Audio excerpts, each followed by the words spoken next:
आणि पुढची ब्रेकिंग बातमी आहे ती राज्यातली बातमी आहे। राज्यभरात पेट्रोलचा समान दर असावा अशी मागणी मंत्रिमंडळाच्या बैठकीत शिवसेनेकडून केली आहे। पेट्रोलबाबतचे सर्व निर्णय मुख्यमंत्र्यांनी घ्यावेत असं शिवसेनेला वाटतंय आणि त्यामुळे राज्यभरात एकच दर पेट्रोलचा असावा अशी मागणी मंत्रिमंडळाच्या बैठकीत शिवसेनेच्या आमदारांकडून आणि मंत्र्यांकडून करण्यात आली आहे। शिवाजी शिंदे आपले प्रतिनिधी फोन लाईनवरून आपल्याबरोबर आहेत। शिवाजी, ही जी मागणी शिवसेनेच्या आमदारांनी केली आहे राज्यभरात एकच दर असावा, काय त्याच्या मागचं लॉजिक त्यांनी सांगितलंय?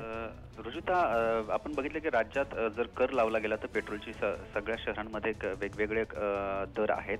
मुंबईचा विचार केला तर मुंबईमध्ये जर सध्याची स्थिती बघितली तर जवळपास 77 रुपये मोजावे लागतात मुंबईकरांना सगळ्या कराचा आहे। पुण्याचे विचार केला तर पुण्यात वेगळे दर आहेत, औरंगाबादमध्ये वेगळे दर आहेत, असे दर वेगवेगळ्या ठिकाणी आहेत महाराष्ट्रामध्ये। तसे आज मंत्रिमंडळाची बैठक होती मंत्रालयामध्ये आणि त्याच्यानंतर शिवसेनेचे नेते आहेत ते नाराज झाले। त्यांनी एकच मागणी केली की संपूर्ण जे राज्यातली दर आहेत पेट्रोलचे ते एकच असावे, त्याच्यामध्ये कुठलाही वेगवेगळे नसावे। त्याच्यामुळे कारण गेल्या अनेक दिवसांपासून पेट्रोलच्या दराबाबतचे निर्णय येतात, त्याच्यामुळे नागरिक त्रस्त आहेत। याचीच मागणी आज शिवसेनेच्या मंत्र्यांनी मुख्यमंत्र्यांकडे मांडली आणि या संपूर्ण पेट्रोल दराच्या बाबत मुख्यमंत्र्यांनी स्वतः पुढाकार घ्यावा आणि त्याबाबत निर्णय घ्यावे अशी मागणी शिवसेनेच्या मंत्र्यांनी केली आहे। रुजुता, शिवाजी, धन्यवाद या माहितीसाठी।